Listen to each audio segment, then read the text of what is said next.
नमस्कार। अभिवादन स्वीकार कीजिए प्रतीश कुमार खरे का।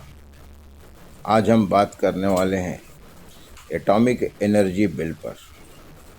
यह बिल लोगों का ध्यान खींचने की इसके उम्मीद है और इससे निजी कंपनियों के लिए असैन्य न्यूक्लियर पावर प्लांट लगाने का रास्ता साफ होगा और ये एक बहुत बड़ा कदम होगा सरकार का। न्यूक्लियर सेक्टर को प्राइवेट कंपनियों को के लिए खोलने की दिशा में जो सरकार की एक पहल है, यह भारत की ऊर्जा सुरक्षा को मजबूती देगा और देश को तकनीकी नेतृत्व में आगे बढ़ाएगा। और परमाणु क्षेत्र में निजी भागीदारी से छोटे मॉड्यूल, एडवांस रिएक्टर और इनोवेशन में के अवसर भी पैदा होंगे। यह कदम भारत के 100 गीगावाट परमाणु ऊर्जा पैदा करने की जो एक महत्वाकांक्षी योजना है, उसकी तरफ बढ़ने के लिए एक रास्ता होगा।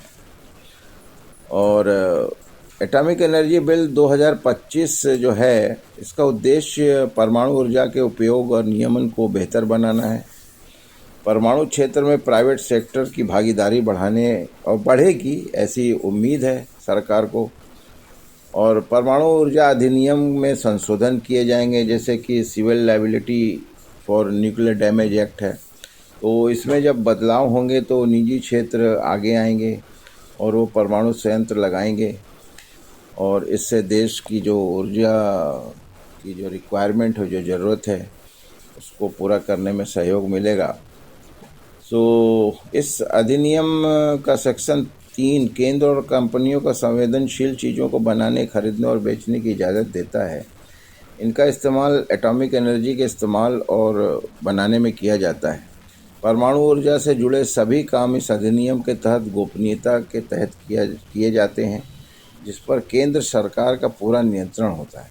अब निजी कंपनियां इस क्षेत्र में कुछ कर सकती हैं, और लेकिन जो अभी वर्तमान में निजी कंपनियां कुछ नहीं, वो सरकार पे ही निर्भर है। जब सरकार रास्ता खोलेगी तो वो भी आगे आने के लिए तत्पर होंगे और विचार भी कर रहे होंगे।